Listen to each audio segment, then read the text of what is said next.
रावण लड़ते लड़ते इतना थक जाता है युद्ध में कि उसके होठ सूखने लगते हैं। भगवान राम के स्वभाव की पराकाष्ठा बता रहा हूं मैं आपको, पकड़ के चलना पूरी रील को।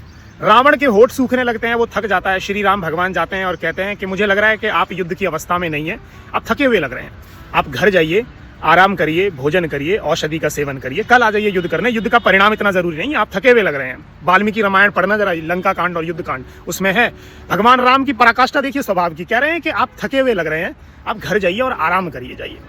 जाते तो मार सकते थे, थका हुआ था रावण। रावण घर जाके रोने लगता है। मंदोदरी कहती है कि वो रावण जिसका स्वभाव रुलाने वाला है, वो आज खुद कैसे रो रहा है। क्या युद्ध में ज्यादा चोट लग गई क्या लंकेश? अब रावण कहता है कि मंदोदरी तुम मेरा उपहास कर रही हो, तुम्हें लगता है कि मैं चोट की वजह से रोऊंगा? जो व्यक्ति अपना शीश भगवान शिव के आगे चढ़ा देता है वो चोट से रोएगा?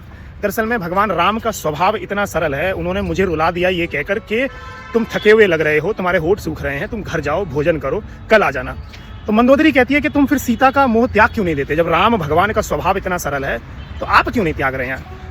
रावण कहता है कि देखो, जो राम का स्वभाव है वो सरलता है, मेरा जो स्वभाव है वो कठोर है। मैं अपना स्वभाव नहीं त्याग सकता, वो अपना स्वभाव नहीं त्याग सकते।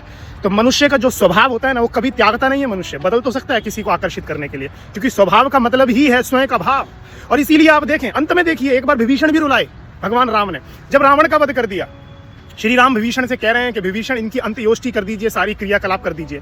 विभीषण कह रहे हैं कि मैं नहीं करूंगा, ये दुष्ट था। तो श्री राम कह रहे हैं ये दुष्ट तुम्हारे लिए था, मेरे लिए नहीं था। अगर तुम नहीं करोगे तो मैं करूंगा। विभीषण की आंखों में आंसू हैं उस समय। कहते हैं कि महाराज आपका स्वभाव इतना सरल है। तो ये भगवान श्री राम का स्वभाव है। आप देख लीजिए, पूरे युद्ध में श्री राम भगवान ने रावण को तू करके नहीं पुकारा, अब शब्द नहीं बोले, कठोर शब्द नहीं बोले, आप करके बोला है, आदर के साथ बोला है। तो ये भगवान राम का स्वभाव है।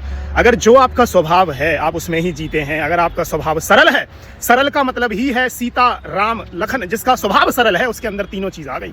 तो अपना स्वभाव जो है आप सरल करें।